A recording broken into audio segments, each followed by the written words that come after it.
very fun way of exploring how we move in the golf swing is actually connected back to how we walk. So we know often the best walkers can make the best movers. So for example, like DGA and Rory, the most wonderful walkers, these lovely kind of mechanical springs, these elastic kind of rotations, often them can become the best kind of movers in the golf swing. And also in many ways that when we walk well, we invariably move well on our golf swing, and vice versa. When we have, for example, people kind of drag feet or kind of don't swing one arm, much of these kind of imbalances in our gait cycle then actually displays into, for example, how we kind of move on our golf swing. So in many ways, the best, loosely speaking, screening of kind of how someone's moving can literally be how they walk. So when we actually look at walking, one connection we can actually start to explore is how that thorax rotation or spine rotation is actually connected to kind of heel connection. So when we actually get heel connection or we heel strike, we actually then start to achieve maximum rotation in the opposite direction of the thorax. So a very playful way of actually then exploring heel connection into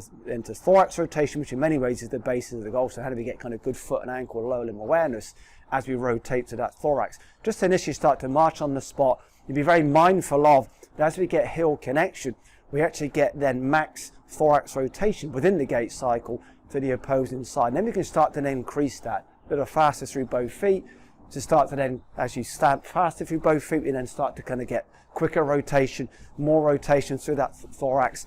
Then really start to go what would be like a very, very kind of fast walking pace into that kind of light running pace, heel connection, thorax rotation, heel connection, thorax rotation, heel connection, thorax rotation. Then just start to down regulate, just kind of start to let that kind of walking slow down, let the heart rate come down, but still be very mindful once again of as we get heel connection, we get thorax rotation, and then once the heart rate comes down into that start position, make a few rotations, and then just very much connect that then to the awareness that you get and start to produce through to lower limb, through the foot, into that spine. So using walking, the idea of thorax rotation with heel connection can be a wonderful way of exploring then how we move in the golf swing. Just the awareness and perception you can often then create between the movement of the spine and then the interactions through foot and ankle.